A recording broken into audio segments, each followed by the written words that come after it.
Okay. See it? You are in charge. Take it away, Leon. Oh, I like that. This should be the right one. And if I go there, and if I go up, there. Now is it showing Fort Sumter? Perfect. Yeah. Yes. Okay.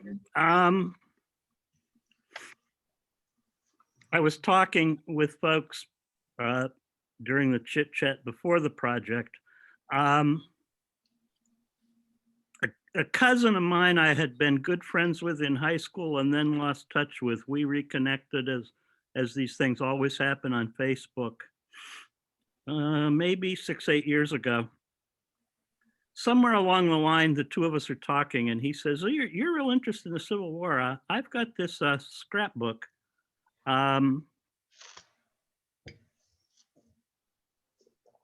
Ancestor of mine put it together at the time of the Civil War. It's got a letter from Robert Anderson, a letter from Horace Greeley, pictures of John Brown and Lincoln, a bunch of interesting stuff. Would you like to see it?"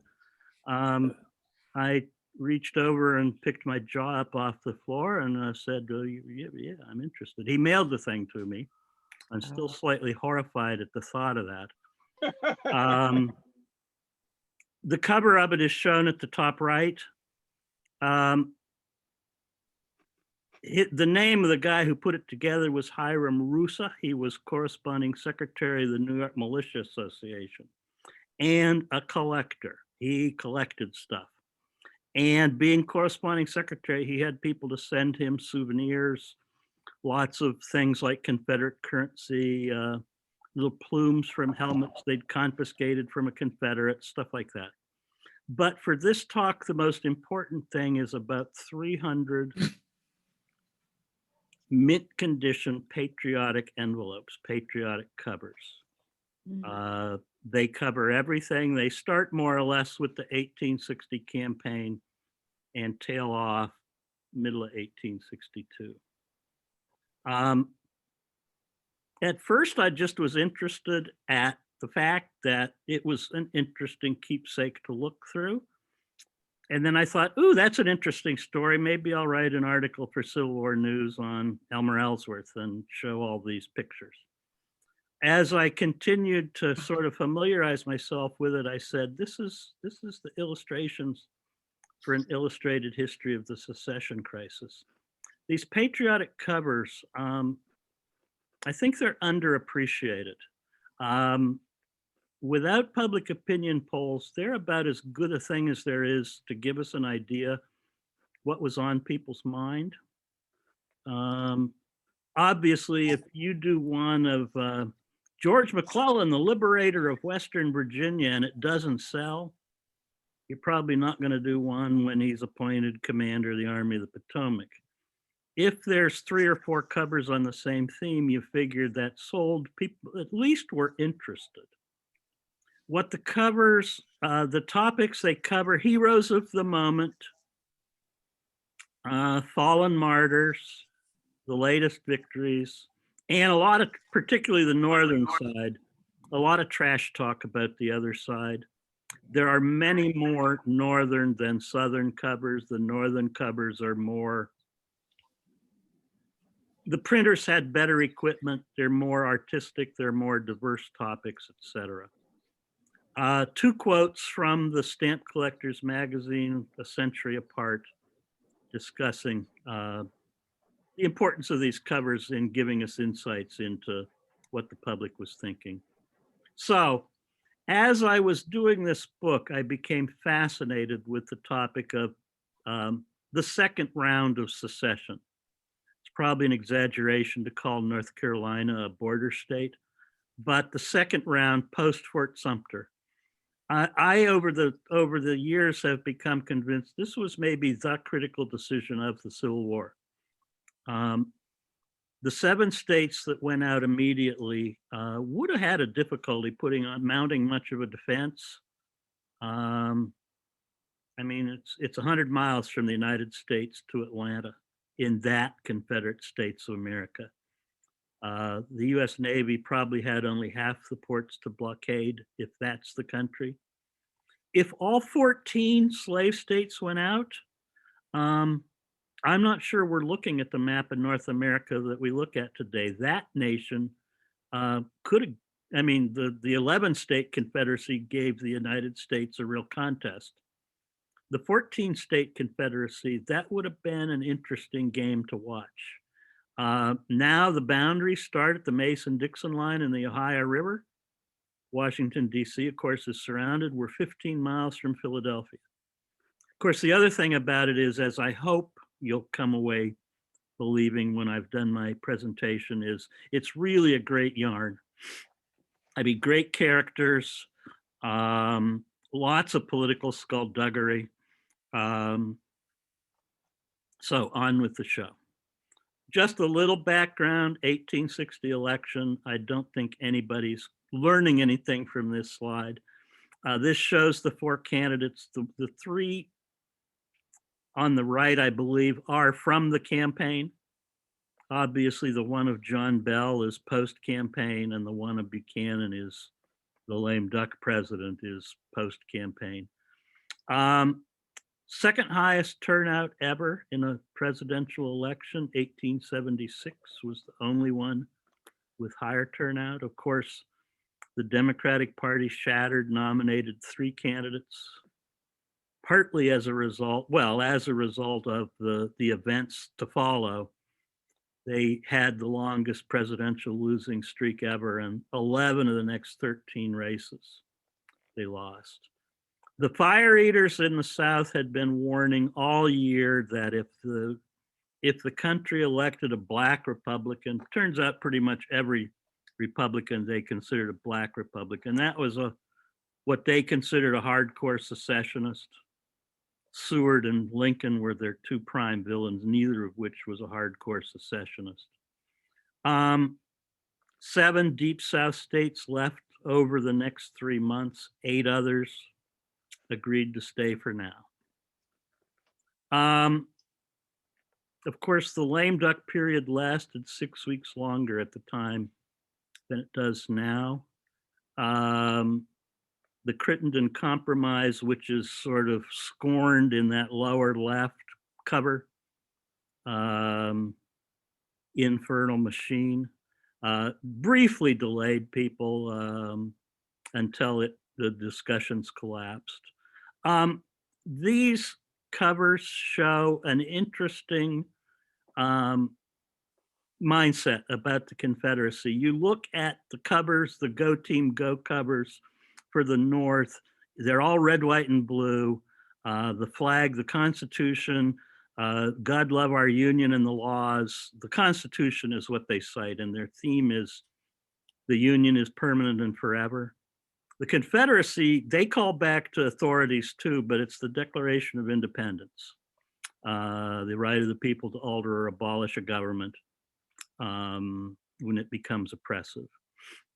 That upper left one with the stylized palmetto tree, I don't know why they thought South Carolina was in the Rocky Mountains, but ever ready with our lives and fortunes is a callback. The last line of the Declaration of Independence is, we pledge our lives, our fortunes, and our sacred honor.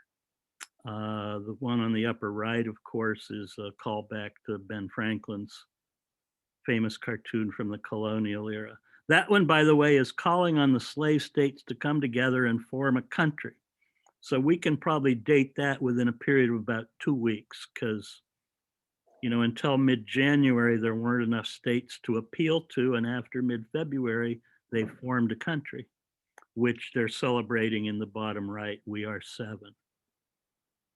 A point that is worth a moment, some Southerners, that as you study the first round of secession, you realize what a last minute decision. I mean, the North and the South were on a collision course. There's no doubt about that. But was it going to happen at the end of 1860? There were Southerners who knew for a decade the course they were on. There were many who didn't. 3 very prominent Georgians, the so-called Georgia Triumvirate, Robert Toombs was probably the least committed Unionist of the three, but he didn't finally decide to throw in with secession until the Crittenden Compromise collapsed in January. Howell Cobb, who was Buchanan's Secretary of the Treasury, left right after the election to go south. Of the three, he was the quickest to go south. Alexander Stephens, who wound up being Vice President Confederacy, he opposed secession until the Georgia Secession resolution was adopted. And then he got up and the next item of business, he offered a resolution saying all loyal Georgians will of course support the act of their state. The Unionists, we hear so much about the Unionists, and they become very important when the border states come into play, because almost by definition, they were all Unionists there. The difference was tactics, not objectives. The Unionists basically agreed on, the prime importance of recovering runaway slaves and expansion into territories. They just believed we're more likely to win the fight within the system, which had Fort Sumter not happened almost immediately, they would have soon discovered that with 14 Senate votes gone, they were not going to accomplish any of their goals within the Union. Once the states left, the first, other than organizing their own internal affairs, one of the first items of business is the status of Union property within those states.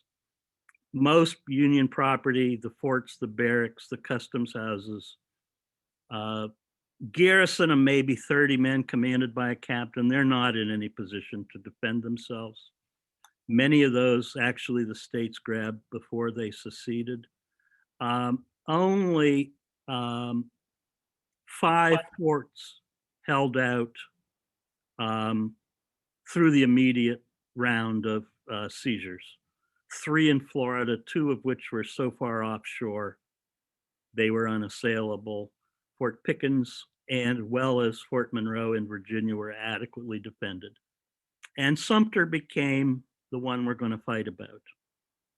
South Carolina in January or December went to Buchanan and said, it's our property, you got to leave, but as long as we're not in any hurry to press this, as long as you don't reinforce or resupply, we're not going to insist on our rights for now.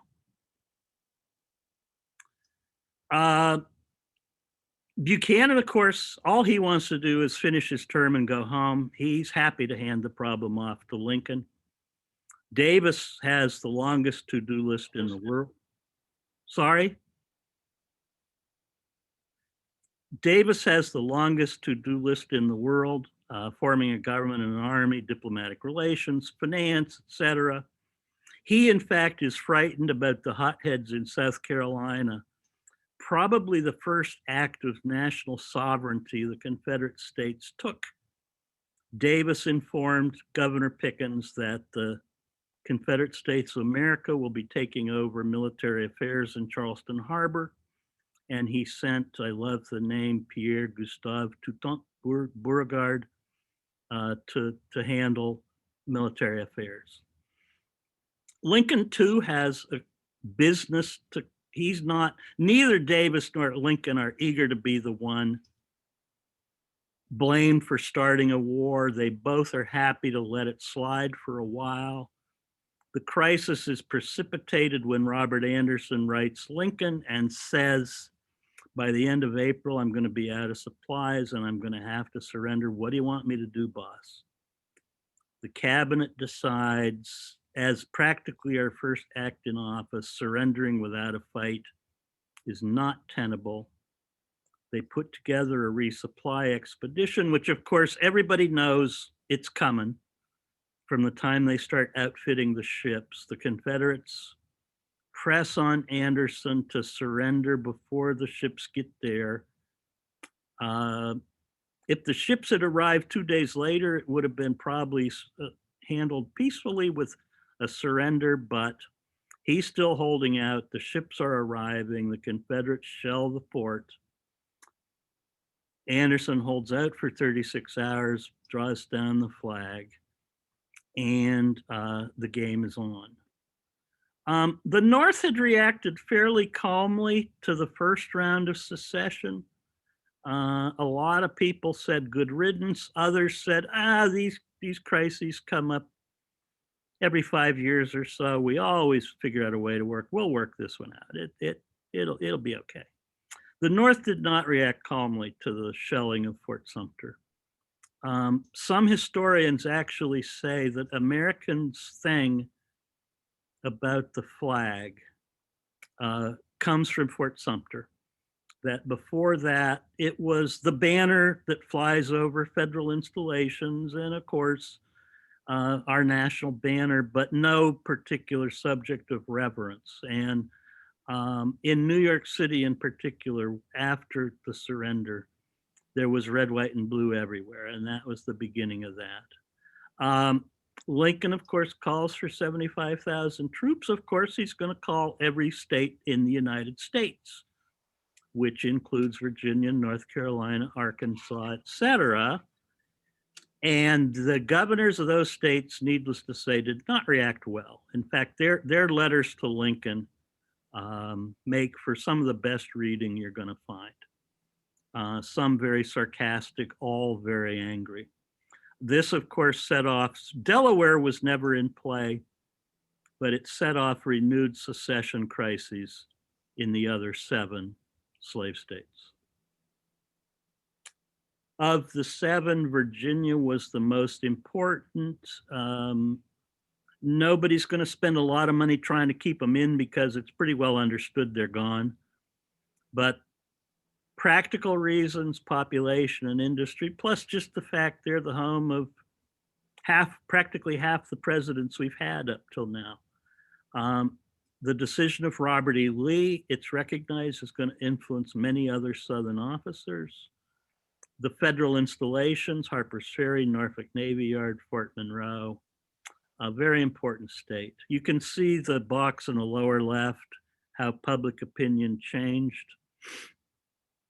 Early April, 2/3 against secession, less than a month later, 88-55 pro. Most of the 55 are from the mountain counties of the western part of Virginia. I like the one on the upper right. The implication is that the statewide referendum, the votes, people were intimidated against voting against secession. Nothing could be further from the truth. By that point, there's little doubt that 128,000 to 32,000 vote was a real reflection of public opinion. Immediately, the night after the secession convention voted to secede in April, militia units were sent to seize the Norfolk Navy Yard and the Harper's Ferry Arsenal. In both cases, the United States forces attempted to burn the place, accomplished very little.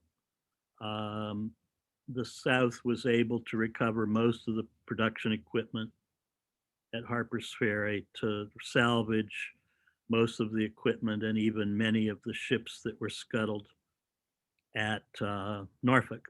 Importantly, they were able to defend Fort Monroe, and it was a thorn in the side of the Confederacy the rest of the war.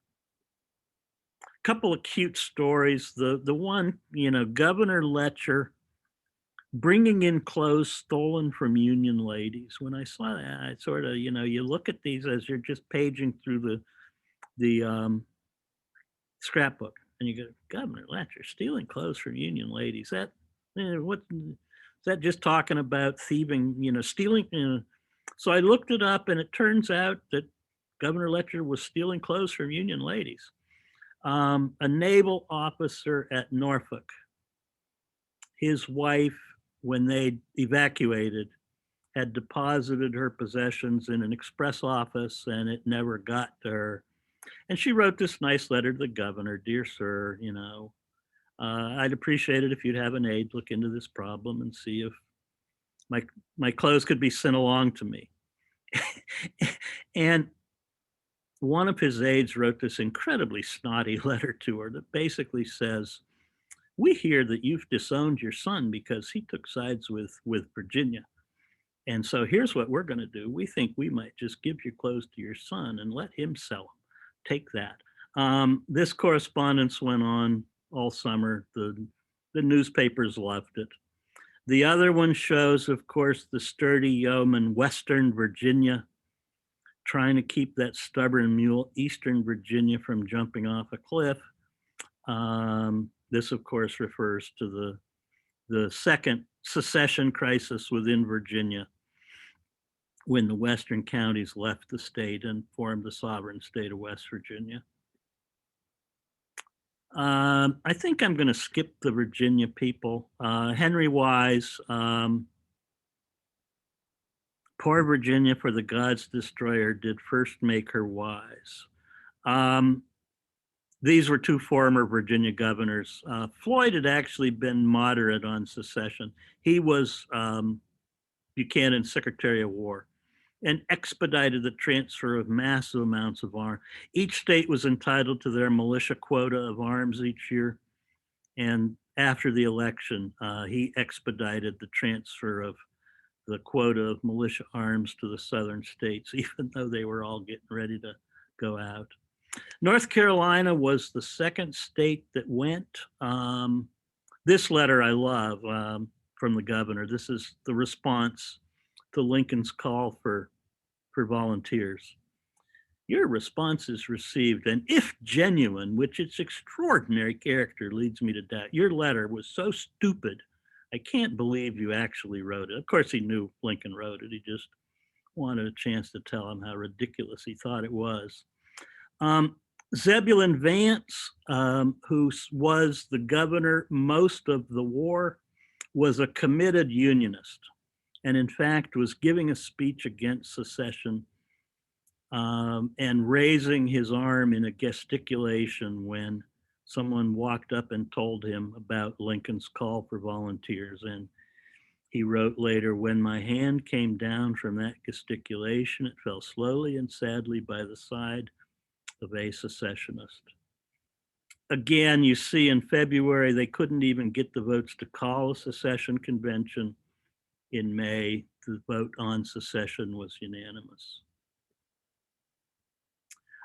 William Woods Holden, this illustrates as well as anything the dramatic change of opinions in the border states.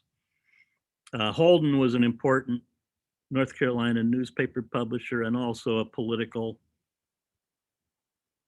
actor. He was Zebulon Vance's campaign manager in the upcoming election. In January, those South Carolina rascals are trying to finagle us out of the Union. Don't pay any attention to them. By April, Lincoln has left us no alternative. This is a just and honorable war. Arkansas, the ninth state to go out, again, a similar angry response from Governor Rector. Actually, I believe the first I ever encountered Jim Epperson was I read a post somewhere on the internet where he was quoting secession ordinances to make the point that the war was about slavery. Arkansas is actually one ordinance where I do not think that they mention anger about the oppression of the southern states. Obviously, it's the same underlying issue behind all of them, but they did cite a different reason for their secession. Tennessee was the last to secede. I love this cover. The Sly Fox, JD, the initials, and the skull and crossbones, which is frequently associated with Davis, carrying two dead birds, Tennessee and Virginia, to Dixie's land. Similar, the box, similar results in the voting. To Tennessee, all the states that had mountain counties had similar divided populations like Virginia. Eastern Tennessee was just as anti-secession as Western Virginia. William Brownlow, an editor, a former preacher, that's important, and a violently anti-secession newspaper publisher from Knoxville. Before the shooting has started, Gideon Pillow, who is going to be named within a few months commander-in-chief of Tennessee forces, sarcastically offers him a position as chaplain of his brigade. And Brownlow, I just received your message, courtesy. I return for an answer that when I shall have made up my mind to go to hell, I will cut my throat and go direct and not travel round by way of the Southern Confederacy. I am very respectfully, etc. Brownlow was eventually arrested. He was charged with various seditious acts. He was released from that charge and exiled to the North, where he wrote a bestseller and became a very popular speaker.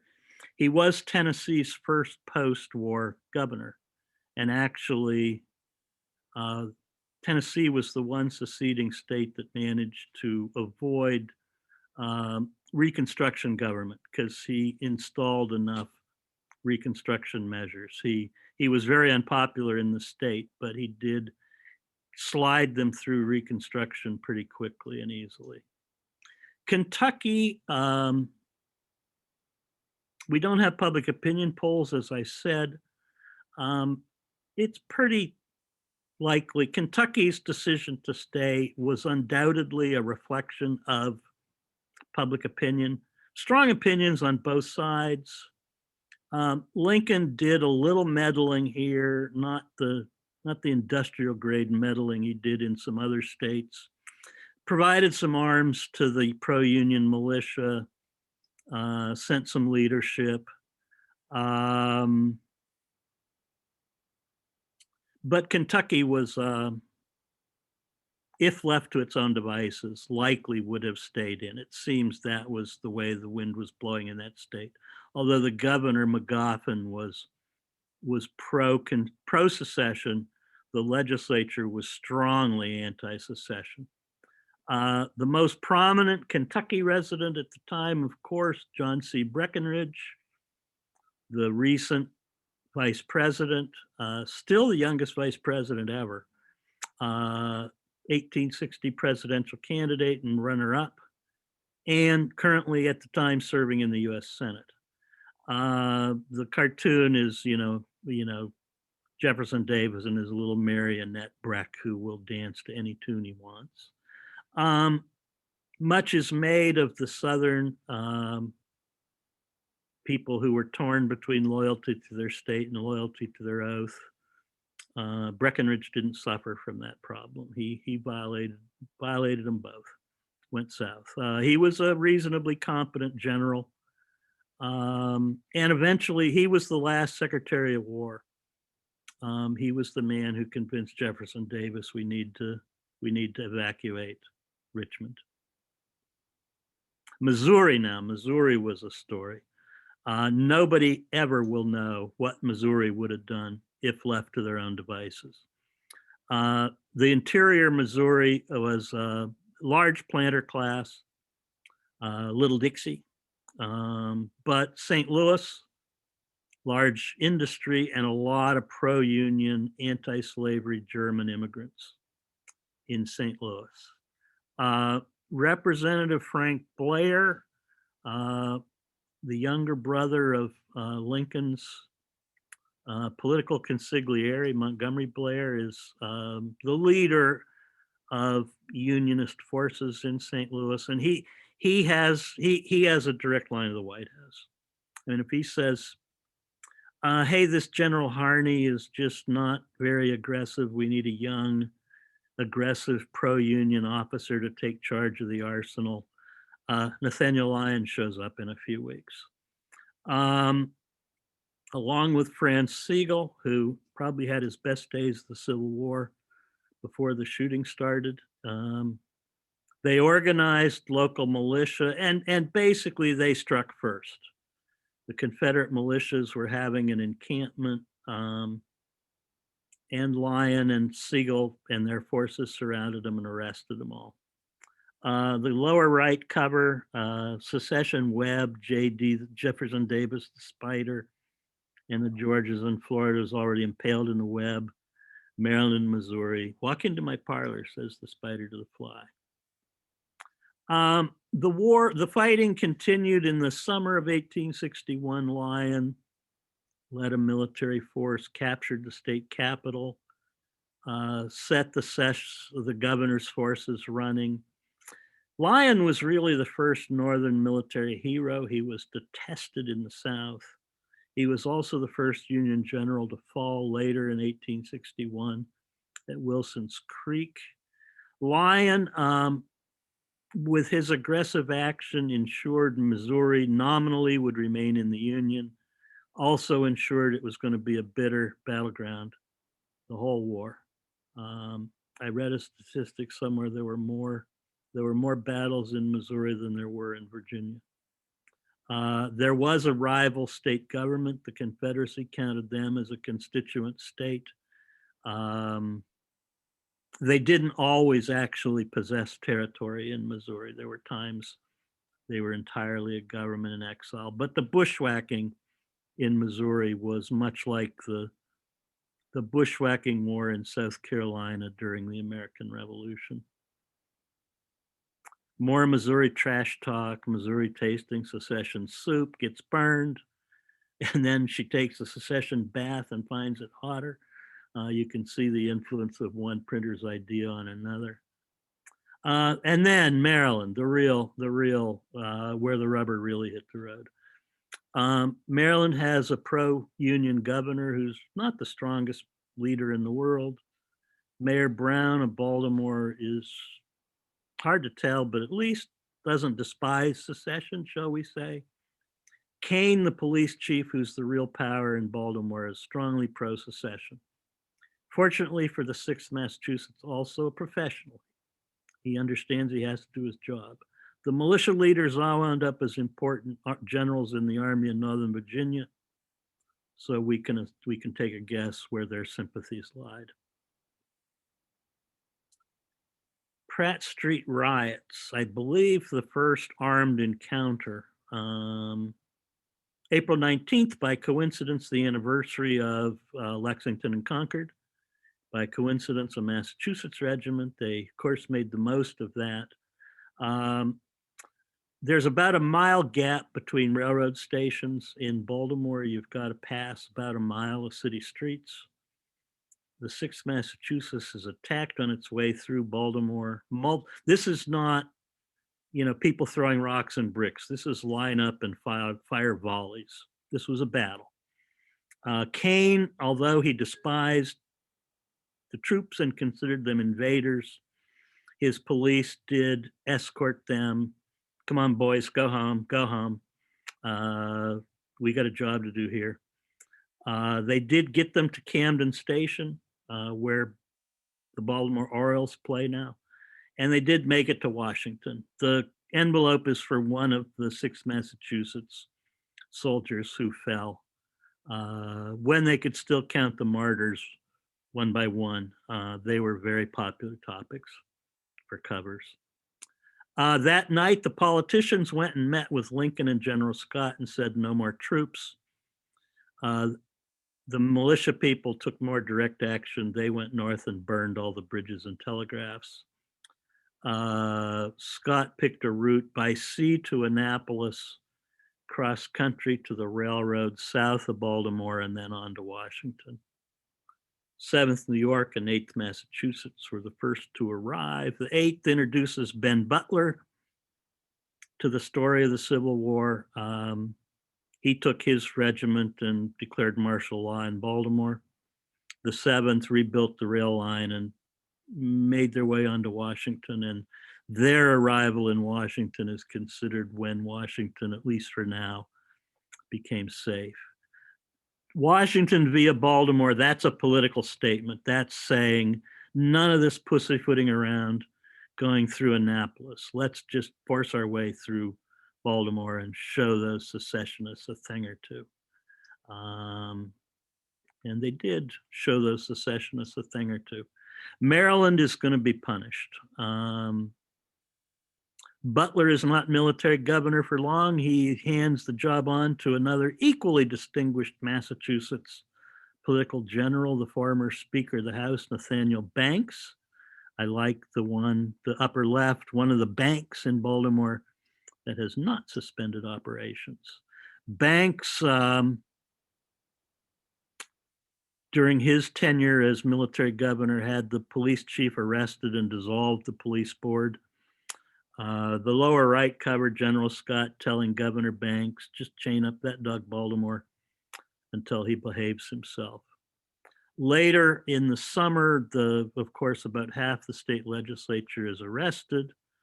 The famous, well, it's not a Supreme Court decision. Roger Taney made the decision, but he's acting as a circuit judge, ex parte Merriman, which Lincoln basically gave the reaction Andrew Jackson did to Justice Marshall's. He's made his decision, let him enforce it. Merriman was one of the guys who was at least accused of burning the bridges and had been arrested and held without real formal charges. And Taney ordered him to be released, and Lincoln said, I don't have to obey your orders. Maryland remained divided, and it's reflected in the patriotic covers about Maryland. Cover that says Marylanders know their rights and knowing them dare maintain them, I'm going to say is expressing the view somebody's infringing on our rights. The middle one on the fence, the one on the right, the Star Spangled Banner, which is, of course, the national anthem, but more than that, it's Maryland's anthem. Fiat Justitia. It's an ancient English writ. It literally means let justice be done. It's sort of like a notary statement, I suppose. In medieval England, a contract, a writ, isn't official unless the baron or the king has put his fiat justitia statement on it. I saw this cover and I said, I wonder what that, I didn't know that. I found that out when I Googled, but it is also a really bitter poem written by an anonymous lady of Baltimore, crying about the political prisoners still being imprisoned in Fort Warren in Boston Harbor. So we get back to the beginning. What the covers and a review of the secession crisis in the border state shows. The intense, of course, they're political decisions. We like to think wartime decisions are military decisions, but they're political too, political foremost, and the intense involvement of national governments in state decisions.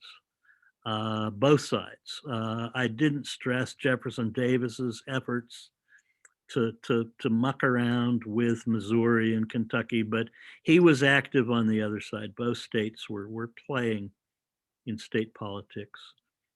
No decision not to secede is totally final. There's always a possibility, even though they're shortly totally occupied, that Kentucky might decide to secede. But for now, at least, the sides are chosen.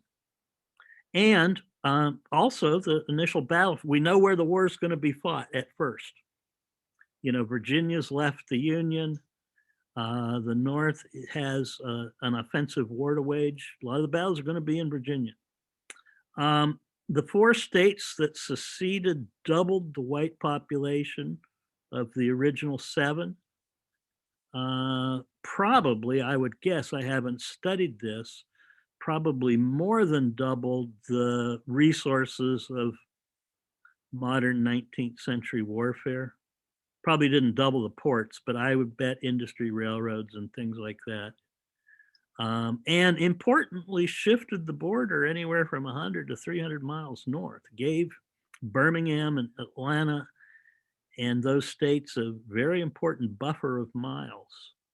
The 3 states that did not secede actually were even more. They deprived the Confederacy of another 2.9 million and the border didn't move another 200 miles, up to 200 miles north. Again, as I said at the beginning, had those states all gone out, we're looking at a boundary of the Confederate States of America, of the Mason-Dixon line and the Ohio River. And even Chicago was within a campaign. Lansing is, what, 250, 300 miles away from the Confederate States of America. The book, word from our sponsor, the book that this is based on, I talked about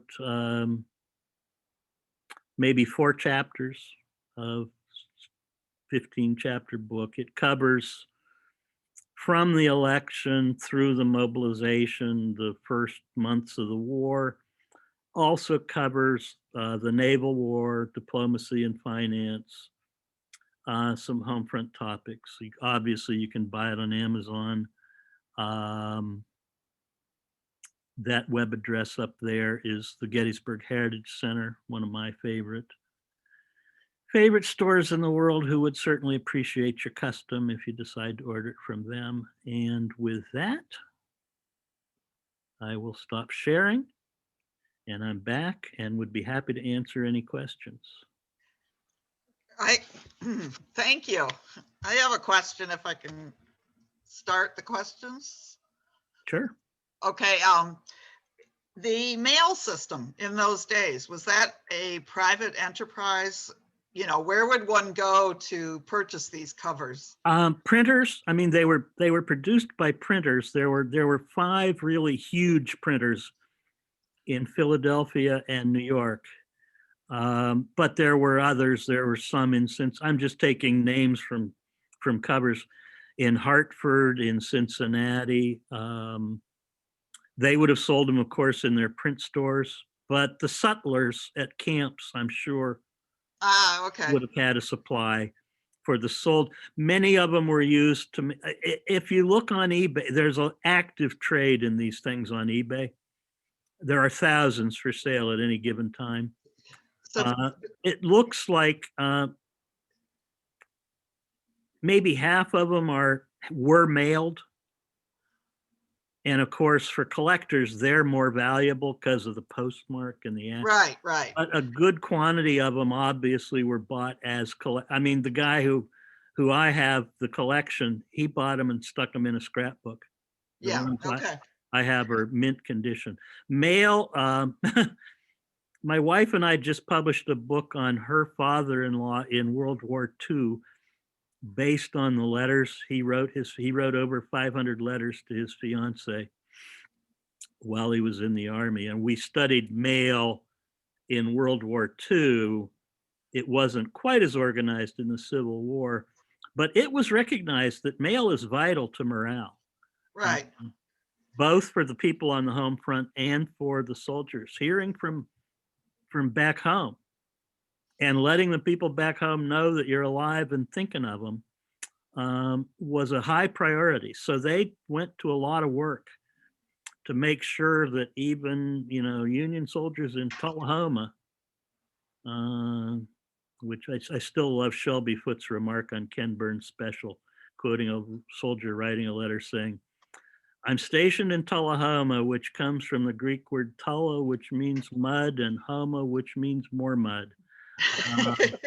But even Union soldiers in Tullahoma could get mail home. And was it private? No, the Postal Service, Post Office, U.S. Post Office, was actually probably the largest government agency. Okay.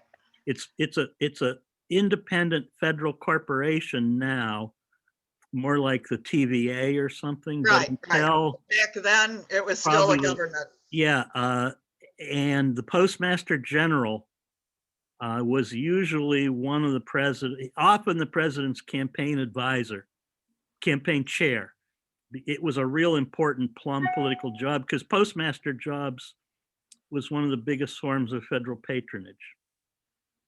Okay. Cool. Tom, unmute yourself. oh yeah, you're muted. Oh, yay. A lot of people like that muted part when it was me. True. Let me comment first about World War II also. My father was a recently graduated medical student and went right into World War II and sent a couple of hundred letters home to his 7 sisters and his parents. And when he said late in life that he would organize them for me, he went through and put them in chronological order, but threw away every envelope that he had sent from Australia and the South Pacific and San Francisco, but one slipped under the desk at their condo, and I rescued that to use on the cover of the published letters when I shared them with my 4 brothers. So even World War II had its problems. Yeah. Later day. My question about Civil War stamps is immediate post-war. How on earth do you think, in your best imagination, how on earth did stamps get circulated in the South from April and May of 1865 through, let's say, the next 12 months? I mean, did the federal government, do you think, get right in and appoint people as postmasters? I have to assume so. I've never made a study of it, but eventually, of course, you had the full Reconstruction governments. Yes. But my guess is in most of the southern state, you have to have some form of authority. Yes. I would imagine that if we're a small village, the Union captain Right. is the civil authority, and he's going to appoint local people, the postman, or soldiers in his company. One interesting thing in this scrapbook, the New York militia regiments originally went to war with the designation, for example, the 20th New York Militia. Yes. Yeah. They were 90-day regiments. Some of them re-enlisted, but by then the state had been forming their own New York volunteer regiments, and the low numbers are taken. So 20th New York Militia became the 80th New York Volunteers. If you go around Gettysburg, there are 4 monuments that have 80th New York Volunteers, but then at the top of the monument, there's a big circle with a hand on it that says 20th New York Militia Ulster Guard. Ulster Guard, right. They never gave up that.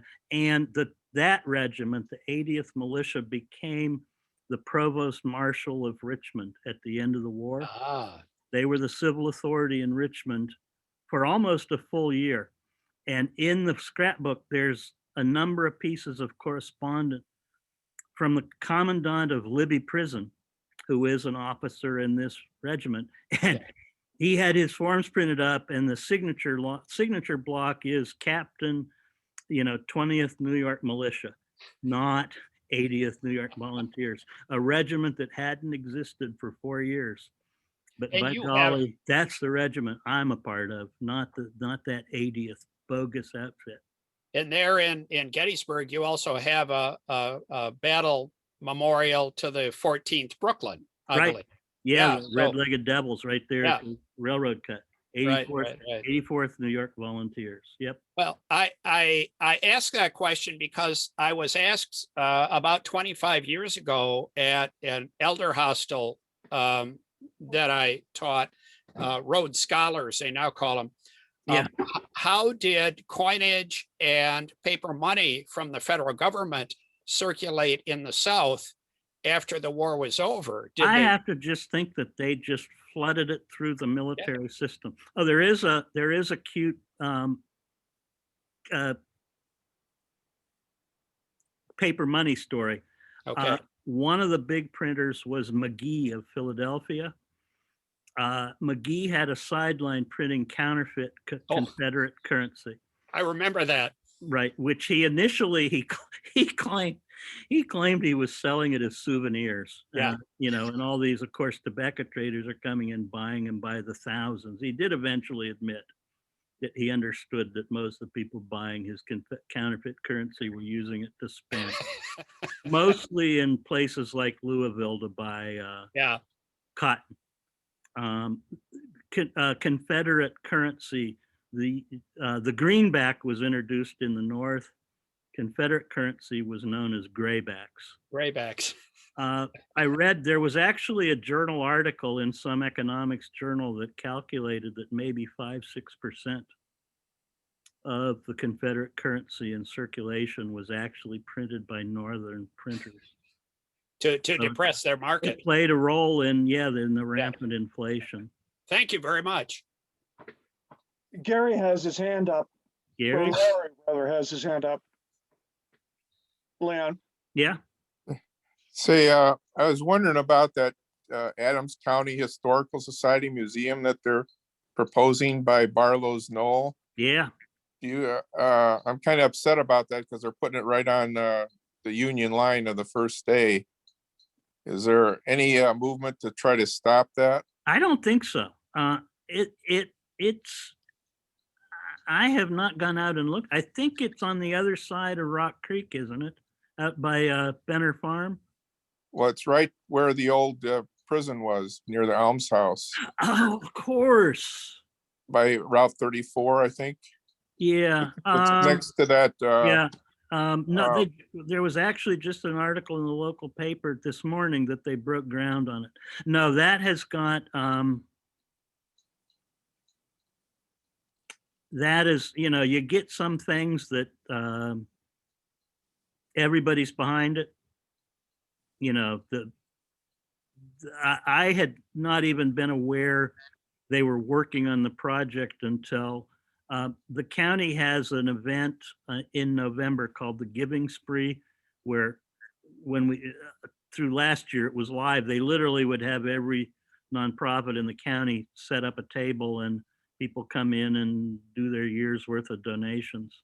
And there was a big splash about that at the Giving Spree last November. And that was the first I ever knew they were working on it. But this is supported by the county commissioners, by the borough government. Got widespread support here. That property is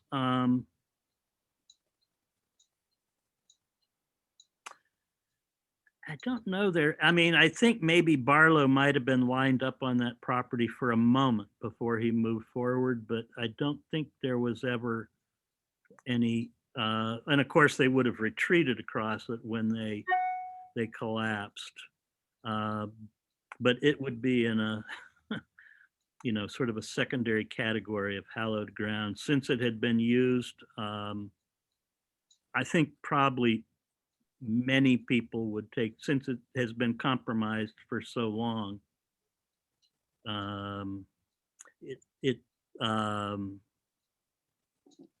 not like building it where the Home Sweet Home Motel used to be, for example, which would directly infringe on Pickett's charge. No, I haven't heard a faint whiff of second guessing about that. My impression is that the deal is in on that as much as for anything. Of course. What is open at Gettysburg right now? What can you go to there? I would go there today. Most things. The visitor center is open limited hours. Of course, it's winter, so their hours are limited in the winter anyway. I believe you can go through the cyclorama and all the exhibits at the visitor center. A lot of attractions close in the winter anyway, like the Heritage Center closes every January and February, and they're scheduled to reopen this month. Restaurants, I believe, are under constrained operation, but I think they're serving. That I'm not, the governor had put in a no more indoor dining in November, but it looks like restaurants are serving indoors now. Licensed guides are still on the travel in 2 cars and get out and talk. And a lot of the like the carriage rides and things wouldn't be. I believe people are expecting things to almost be back to normal by, say, the anniversary weekend. Okay, And thank I you. think they're anticipating a good year. Mm. The thought that has sustained many people is people are going to be restless to travel. Yep. But maybe not so likely to go to Europe or Disney World, maybe say, let's get in the car and go somewhere. So it may be very good for places like Gettysburg. That's what people have their fingers crossed. I've been telling my wife, I'm going to retire at the beginning of July, and I am suffering from terrible battlefield withdrawal, not having been to one in eons. And I'm kind of thinking, okay, I retire on July 2nd. Hey, July 3rd, we're getting in a you got, car. yeah, what? It's destiny. Nate, yeah, destiny is calling you. Exactly. So if there's a knock on your door, Yeah, don't I'd be love to show you around. I live a half a mile from the start of the Battlefield Drive, so we could even walk it. Mm,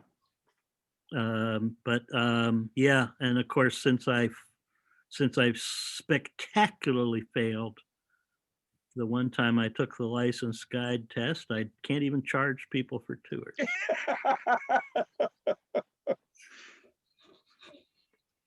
oh, No, we love to have visitors. Since, can I ask one more thing quick? It just triggered in my mind that, is it true that there's legislation to remove Confederate statues? Do you know anything about that? There Because was, I believe in removing them from certain places, but certainly not battlefields. yeah, So, there was a rider, a 3-line insert stuck in the appropriations bill right. last year, which I believe made it through one house. But not the other. I don't think so. Okay. And you can't say much about what that augurs if it's brought back again, because the way a person votes on any given piece of legislation, and most particularly an appropriations bill, which covers thousands of topics, if you know this bill has no chance to pass, you can vote the way your constituents or whatever want you to, where when it's a real vote and your vote counts, you can't necessarily predict everybody will vote the same way. So it's a long-winded way of saying I have no idea what would happen if that. Yeah. I believe. I heard that and I was ready to I believe with scream and yell. With warning. That one also, nobody knew it was coming until it was already enacted. I believe with warning, and if it's going through the agency comment process, that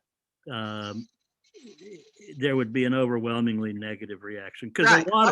a lot of people feel the way you do, that,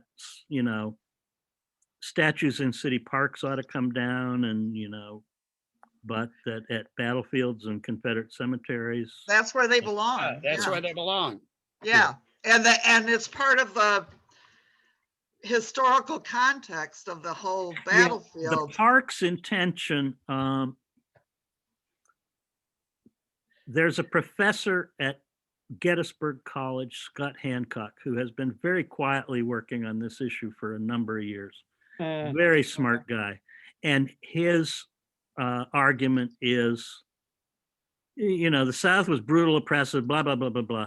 Don't tear them down, contextualize them. Yes, exactly. Put markers, right. And National Park has said that's what they intend to do. Jim has had Yeah. his hand up, so actually he may know something. No, and I was gonna, well, two parts. How do you raise your hand? How do you make the little blue thing show up? I've been looking around. Does anybody know? Reactions has a raise hand command Reactions. down at the Where? bottom in the bar. Aha! I Okay, went just- looking. When I saw Larry's, I went looking. all right, okay. But on the subject of Christina's question, another one of my online friends was supposed to be a speaker for us in June, Kevin Levin.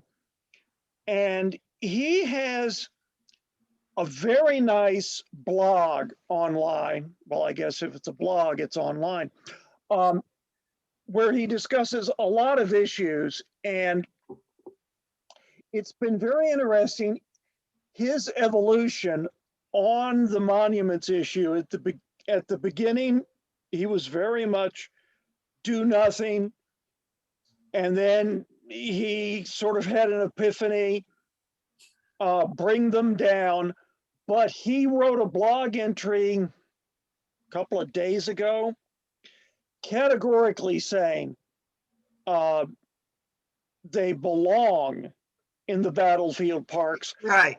And precisely the point that the other people have been making is that's where you can contextualize them. Yeah. I mean, Yeah, a point that is often made if you go to the North Carolina monument, and another issue in this whole question, these are serious works of art.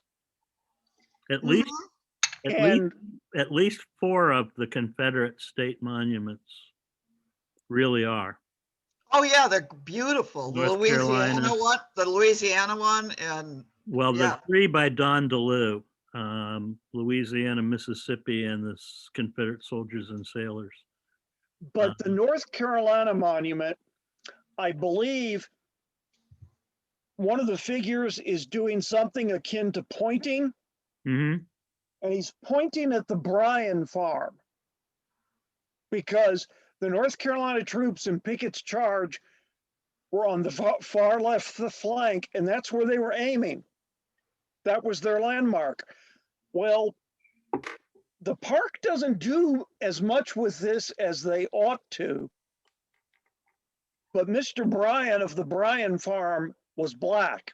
Yeah, actually, the park,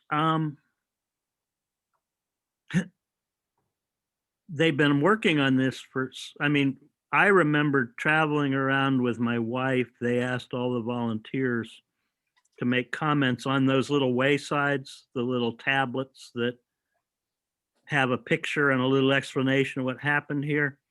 5 years ago, they started a project to update them. And they've just been rolling those updated waysides out over the last month. And there is now a new one at the Bryan farm, which makes much of the fact he was Yeah. an African-American farmer. There's also one for Basil Biggs, who was a black farmer and also the guy who reinterred most of the bodies from the battlefield burials to the National Cemetery. Ooh, that's an ugly job. yeah, And they just spent a small fortune. The Warfield farm, which has been there all along, but it had been modernized into a 1950s house. It's right on, right sort of at the foot of the Longstreet Tower on between the Longstreet Tower and the Louisiana Monument.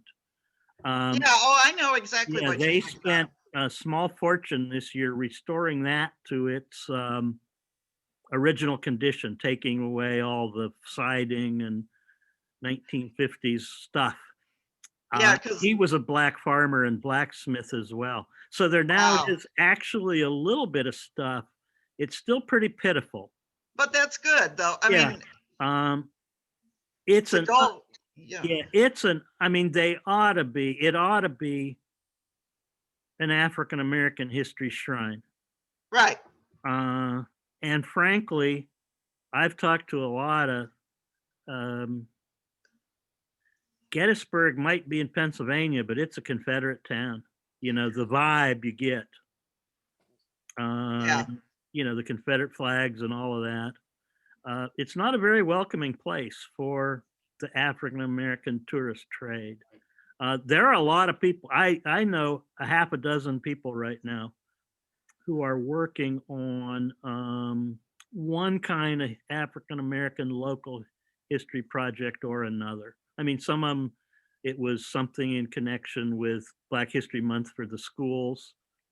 But I mean, I do literally know a half a dozen people working on that topic now. It's come to Well, it's It's an evolving. underground railroad town, isn't it? Yeah. yes, And yes, it's very close to Maryland. So, you know, it's, yeah. And actually, there is a long-standing institution which never. It's been kind of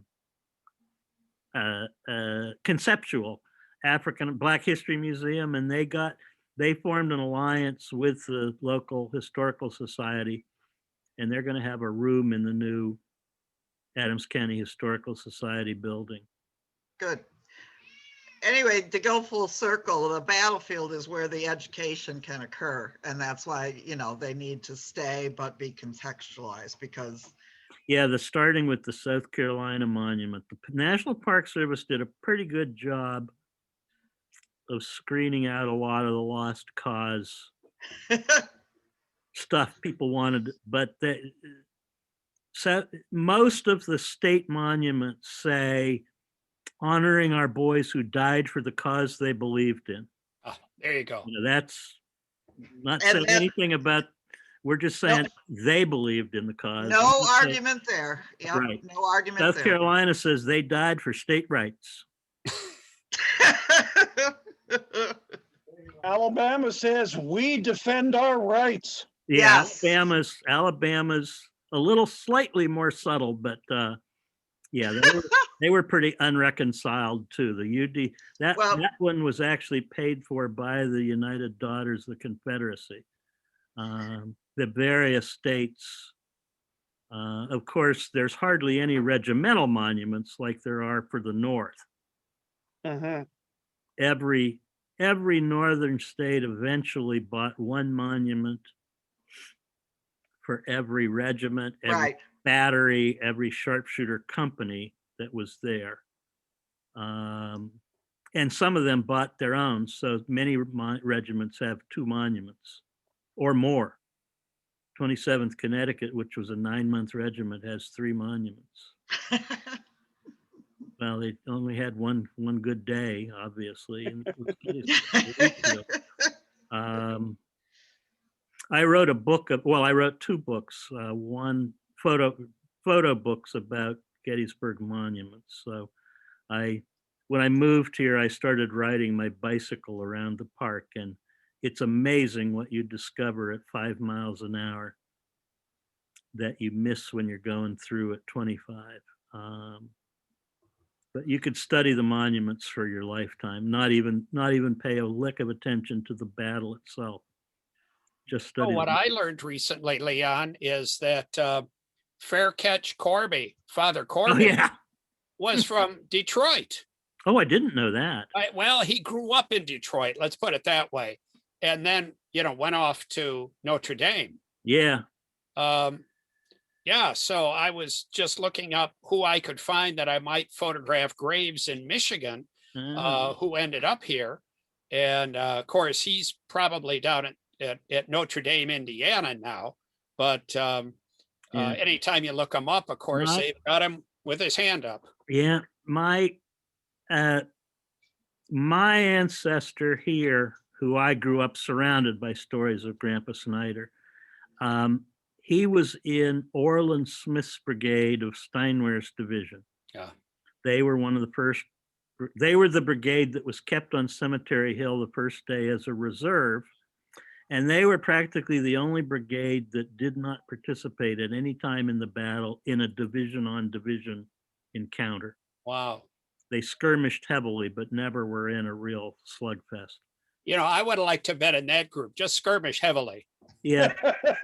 The other brigade in their division was Charles Coster, who got sent Oh. to the Brickyard Yeah. and got absolutely, one regiment in that brigade got 87.5% casualties in 10 minutes. I've always thought about the what if General Steinwehr had said, "Hey, Orland, you go," instead of, "Hey, Charles, you go." But when I got here, I asked the guides to give me a tour just to explain what they did. And I met the license guide, Stuart Dempsey, whose ancestors were in the same brigade. Oh, Stuart has been working, he abandoned it for years, but actually said he might revive it on a book about Michigan at Gettysburg.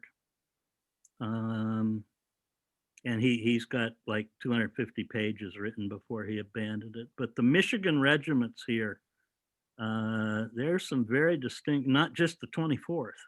oh no. Yeah, the 4th and the 5th are There's were six there, and right? And the fifth. 16th had its own Right. problems. Right. And The all, of 4th course, and all 5th of are, yeah, the cavalry as Yeah. well. Yeah. right. Yeah.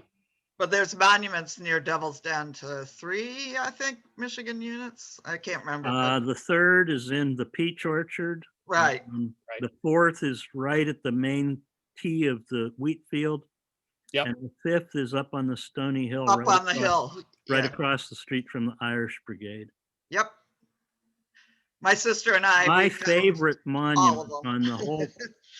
on the whole battlefield, the one that is most poignant to me, is the secondary monument for the 24th Michigan, where they took up position after the first day. It's Okay. just a little low stone, knee high, and it just has carving on it. It says 24th Michigan Iron Brigade. Of 496 troops who went into action on July 1st, 1863, 99 answered roll call here the next morning. Wow. Wow. That's it.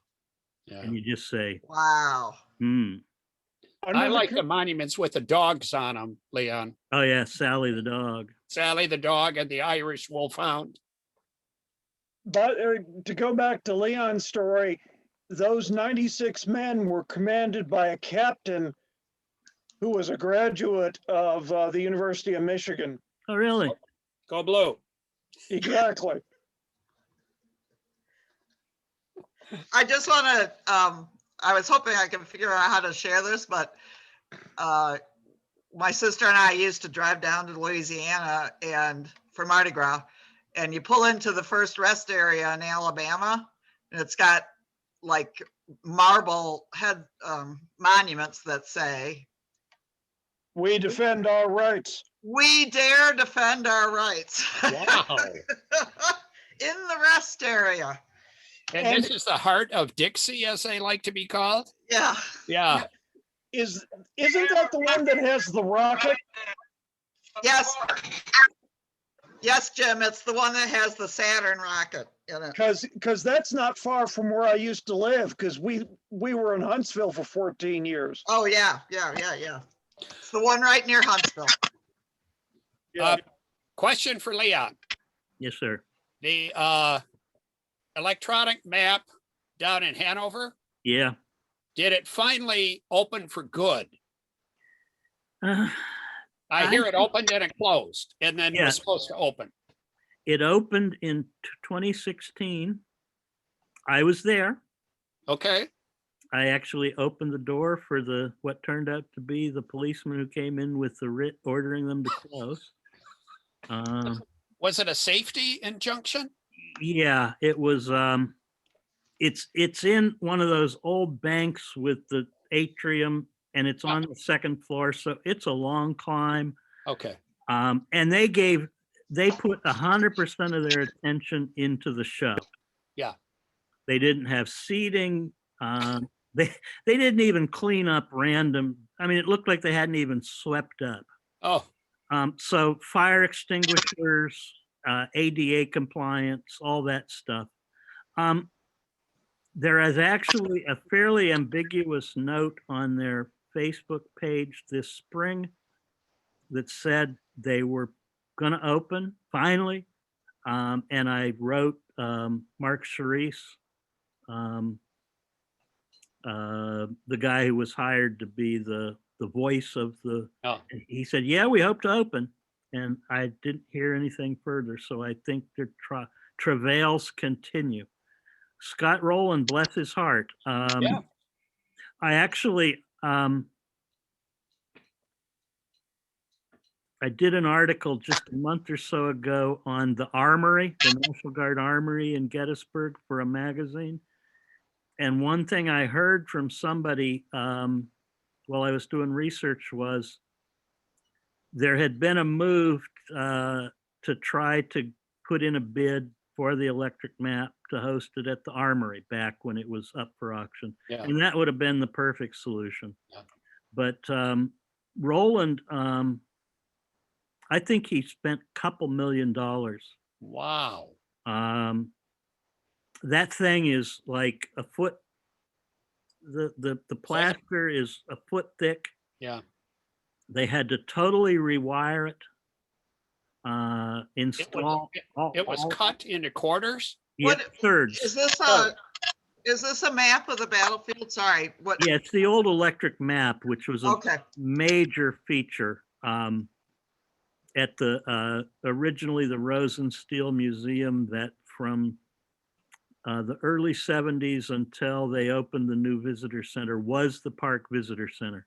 And it was in the 50s, 60s, 70s, 80s. It was the essential thing to see to orient yourself to the That I and Charlie remember- Weaver's museum. I and remember it from my first visit in 1962. Me too. yeah, the Jim Lashar, the guy who was the park superintendent when the visitor center was built, he referred to the electric map as the electric nap. And he said, it was pretty dated, I have to admit, but he said that ain't making it into my visitor center. Oh, So it was put up for auction, and what Roland bought was literally the map. Yeah. No script, no computer equipment. He had to he did get a script with the numbering cues.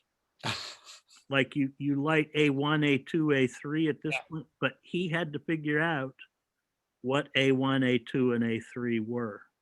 and Yeah. there was an article in Civil War Monitor a couple of years ago that he bought an old vacuum form machine to help make the little plastic covers for the light bulbs. Oh, interesting. I remember having a vacuum form when I was a kid. Yep. Oh, And then he had to buy some kind of little Debbie paint set that approximated the colors, the blue and the yellow. And it was owned by a British company, but just so ironic, they said, oh, but we can get you the paint. We've got an outlet in Gettysburg, Pennsylvania. That's great. So Oh, they could Tommy Gilbert's hobby shop, probably. probably, and so they were able to approximate the colors of the existing light bulb covers and make it, I guess, fairly complete. Yeah, he was open. When he opened, he was open on a very low key level for about 6 months before they really shuttered him. Yeah. I went over and saw the place when it was being put together, and then I saw his first show. And then I went over and saw a show 3-4 months later. They had put together, I mean, they still were using the original script. They said their plan was to create all sorts of specialized shows. Yeah. But they thought it was important for nostalgia to keep the one people remembered from when they were kids. And didn't Old Man Rosenstiel do the original narrative? I believe so, yes. Yeah, which the recorded narrative that they played. Yeah. But by the end, they had it. It was a pretty slick opera. I mean, the lights were working, and it was a good show. It was apparently pretty ratty by the time it closed, with half the lights burned out, and and when they reopened, similarly. But they had gotten it into good functioning shape. It's a shame. after the show, if it opens here in the near future, after the show, if you go over to the Utz potato chip factory, you can see how potato chips are made and buy them at a big discount at their store. Snack food capital of America. It is. I have one more Gettysburg question for you. How about the cats? The cat museum. Oh, cattails at the Yeah, homestead. cattails. You know, it's amazing. I have never been in there. I actually gave tours at the Jenny Wade house for a couple summers, which is right across the street. And I have to admit, I've never. And we had 4 cats. And we have 4 cats. I was curious if you had seen that because I have the book. Yeah, it's apparently a pretty impressive site. Yeah, And apparently the ladies are very knowledgeable. right. That's what I Yeah, understand. the orphanage is just a fascinating, the whole story of Amos Humiston and the Orphans of the Battlefield. And then of course the Coster mural. I mean, it's a nice tidy package. Yeah. It's a shame. The one orphanage building was, someone mentioned Charlie Weaver's museum, was where Charlie Weaver's museum was, and its descendants. It was a museum until probably 6 or 7 years ago. Now it really basically sits empty. Yeah. Ghostly Images, one of the ghost tours, has their office. Well, Leon, maybe you could prepare a talk on the Cat Museum for us Yeah. next time. Okay. I'll ask another Gettysburg question if I can. Do you remember the Dobbins House diorama? No, I do not. Something I remember that others don't. In 1962, when I went there, before the Dobbins House was reconverted into a very fine restaurant. Yeah, yeah. You would go there and go upstairs, and they had a marvelous diorama of the battle. And the first time I went there as an adult, taking a vacation from graduate school with some buddies, it didn't exist anymore. It was the restaurant. Mm-hmm. And There is the yeah, so old, what happened to it? the old Prince of Peace there on Steinway Avenue. I vaguely remember that. Yeah, it's the first block of Steinway south of of Tommy's Pizza. It's another t-shirt shop. It has a diorama, and I suspect it may very well be that one. Oh, Oh, Jim, Okay. you're retiring soon. We have a Yes. here for the diorama and yes. I mentioned to the owner something about the electric map, and he sniffed and said, my diorama is much better than the electric map ever was. Well, if it's the same diorama, it's got some serious historical flaws. As does the electric map. How are the ghost tours doing, Leon? Gettysburg is on the verge of becoming a ghost town that has a battlefield attached to it. Seriously. Really? Yeah, actually, when I worked at the Jenny Wade house, not every tour, but regularly, we would have, you could spot them they'd have black t-shirts on, and they had sort of a goth look, but the paranormal investigators would come through. Of course, the Jenny Wade house is one of the more haunted places in town. But one day I had a group of them. The last stop on the main floor, you end the tour down in the basement. You go in the parlor, and as you come out of the parlor, you're counting people out the door. You've got your back to the parlor, and you sort of have a sense everybody's out, and then you look and check. And I know there's people in the parlor.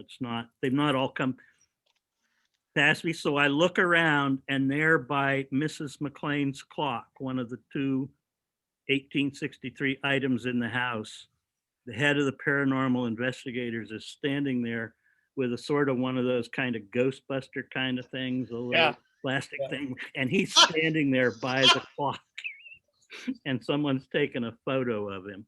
Oh, gosh. But even the paranormal investigators have to stage their selfies. Who you gonna call? Yeah. Yeah, exactly. Well, I Oh, wanna that's thank- too good. I want to thank everybody for showing up. This went a lot better than last month did because we know what we're doing now. Mm. Um, I and really appreciate the invitation. This was Oh. a really And- fun night. And I'll warn you, Leon, all of us who travel to G-Burg now will be looking you up.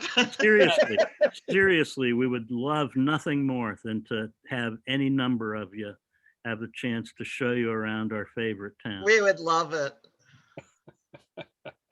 Well, this was great fun. Thank you so much. Sure. yeah, thanks a lot, Leon. Okay. So it's pushing 9 o'clock and I haven't had dinner. Oh my goodness.